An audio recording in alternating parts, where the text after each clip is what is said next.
Well, hello there, everybody. Welcome back to another episode of A Fresh Perspective with Jeff Charles, where we prefer truth over narrative and principles over politics. And we're still talking healthcare today and the role the government keeps playing in making it more complicated and costly for people like you and I. So let's go ahead and dive into it. So the election is coming up, it's almost there, it's right around the corner. And I'm sure we're all waiting for that to happen because we're tired of this election season. But anyway, the issue of healthcare subsidies is back in the spotlight. It's interesting. I'm seeing more reports on healthcare just over the past few days when I hadn't seen as much before. I guess it's becoming more of an issue since the election is about to happen.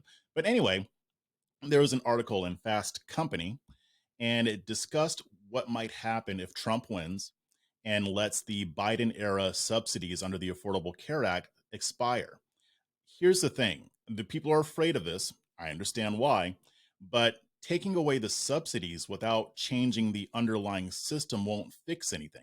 So in that regard, they're right, although that's not what they mean. They just want the government to keep funding this stuff and keep pouring more of our money into it. But the reality is that, people who want to get rid of those subsidies, you got to understand that that won't really fix the problem alone. There's got to be more that needs to be done. So I'm going to break this down a little bit in terms of what it means to remove government from healthcare, to let the free market do what it does best, making things more affordable and accessible for everyone. So here's just a quick rundown of what I'm talking about here as far as these subsidies go. Now, these subsidies, they were part of the Biden administration's pandemic era legislation during COVID-19. This legislation was designed to lower premiums for millions of Americans by offering financial assistance through the Affordable Care Act, also known as Obamacare. Now, because of these subsidies, many Americans, especially small business owners and low to moderate income earners, saw massive reductions in their health insurance costs. So there was one example that it gave in the article, a lady who ran a small optometry practice in rural Wisconsin. Because of the subsidies, her family's premiums went from about 2,000 per month to under 500. So that's a pretty big drop, right? Sounds great. But here's the kicker. These subsidies are set to expire. And if Trump wins, there is a chance that he might let them expire without tackling the real issue. So I'm for letting them expire, but not if you're not going to do other things to make the healthcare industry more accessible for regular people. It'd be like taking off a band aid, but leaving the wound untreated.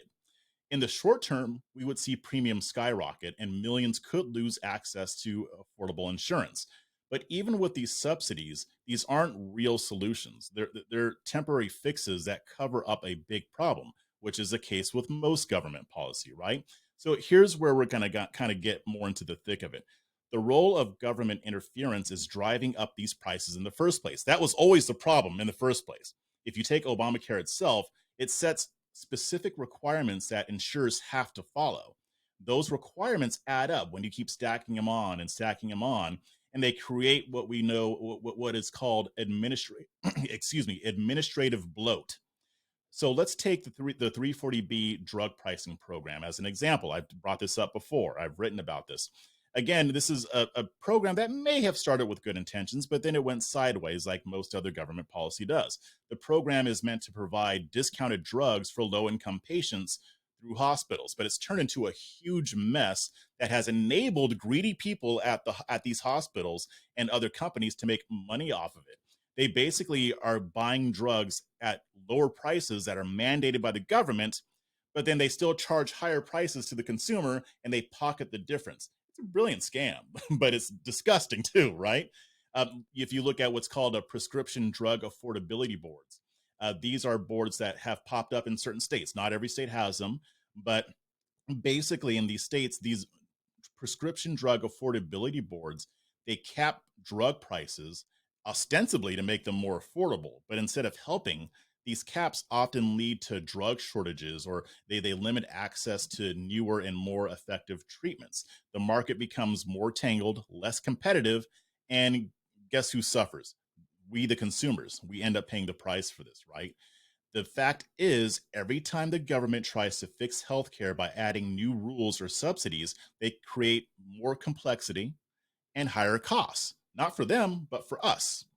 because I mean, whatever they're paying anyway is using money that they stole from us in the first place. Anyway, now if Trump's plan is to get rid of these subsidies, which by the way, I could see him not letting them expire. Trump isn't exactly small government. In some ways he is, but in a lot of ways he's not.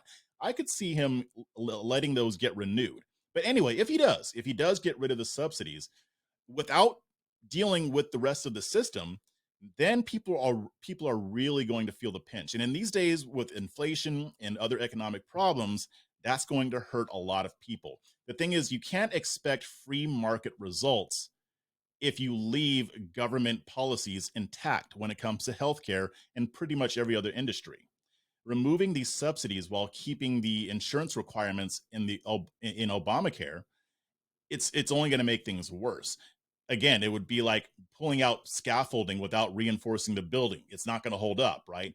And that's where a lot of people like myself, more liberty minded people, more like actual limited government conservatives, that's where we're like, the answer is obvious. We know that a halfway approach won't get us the results that we want. If we really want affordable healthcare, then we've got to go the whole 9 yards and roll back the subsidies, not only those, but also roll back the regulations that restrict competition.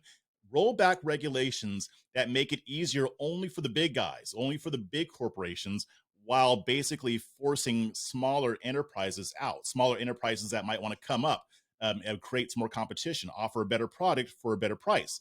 It makes that almost impossible, these regulations that they have in place. I mean, if you would imagine a system where insurance providers could compete freely across state lines and in other ways to offer the best prices and services without being forced to cover every single thing under the sun.